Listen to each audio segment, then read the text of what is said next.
Sabe, o que leva alguém a escrever um texto que sobrevive por 2 milênios? Hoje, a gente vai fundo para entender o porquê por trás de um desses documentos, o Evangelho de Lucas. E o melhor, vamos usar as palavras do próprio autor para decifrar a missão dele. Então, vamos nessa. Imagina só um cenário que não é tão diferente do nosso, aliás. Um mundo cheio de vozes, de histórias, cada uma dizendo que tem a verdade. Foi bem no meio dessa confusão que o autor do Evangelho de Lucas decidiu colocar a sua versão no papel. E olha, ele não estava começando do zero, não. Ele estava, na verdade, entrando numa conversa que já rolava há muito tempo. E é aqui que a coisa fica interessante. O próprio autor já começa admitindo: olha, eu sei que muita gente já tentou contar essa história. Mas logo em seguida, ele joga a carta principal dele na mesa. Ele diz de onde vem a sua informação. Não de boatos ou de ouviu dizer, mas de relatos diretos de testemunhas oculares. Ou seja, de gente que viu tudo com os próprios olhos.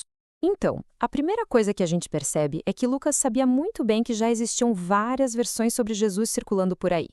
A intenção dele não era só jogar mais uma história na fogueira. Pelo contrário, ele queria oferecer um relato que fosse definitivo, organizado e, acima de tudo, confiável, no meio de tantas outras narrativas. E o que é genial aqui é a distinção que ele faz. Ele não está apresentando, sabe, ideias filosóficas ou mitos antigos. O foco dele é em acontecimentos, em coisas que, segundo ele, aconteceram de verdade, que foram vistas e testemunhadas por pessoas de carne e osso. E quem eram essas testemunhas? Bom, não eram meros espectadores. Eram os apóstolos. Gente que passou 3 anos andando com Jesus.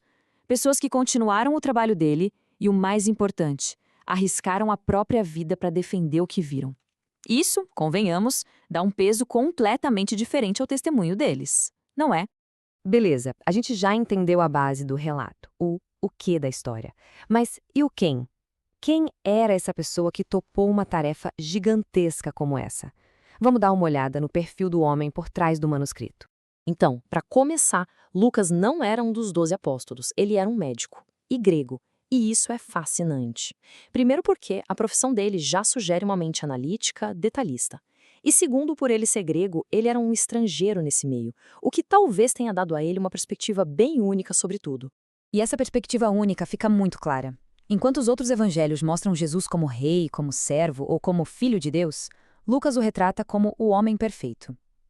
Essa era uma ideia que, para um público não judeu, principalmente os gregos que valorizavam tanto o ideal de perfeição, fazia todo sentido. Certo. Agora a gente chega no coração da nossa análise, o método.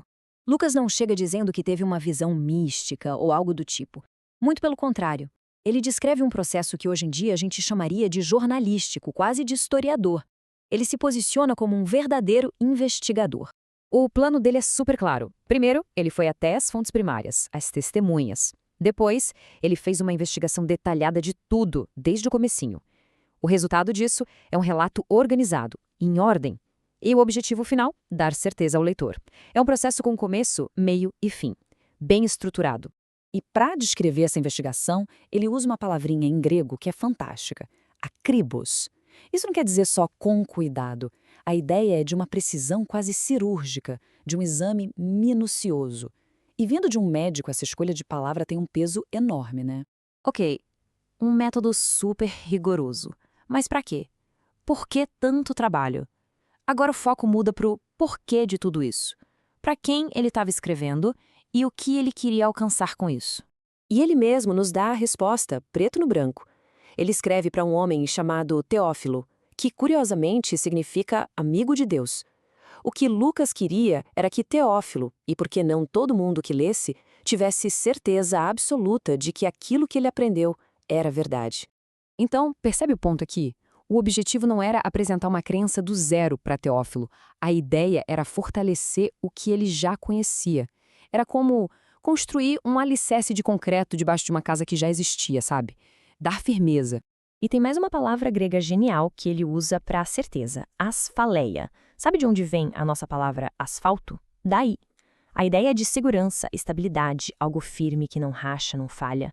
A missão de Lucas era dar uma convicção sólida como uma rocha, baseada na investigação dele. Bom, vamos juntar todas as peças agora. no fim das contas, qual é a grande sacada da introdução desse evangelho?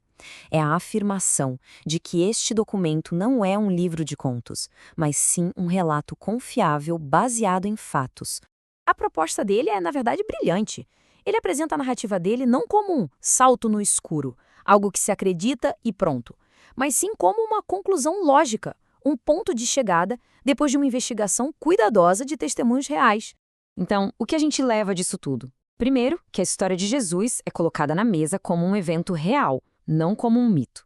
Segundo, o fato de Lucas ser um estrangeiro reforça que a mensagem era para ser universal.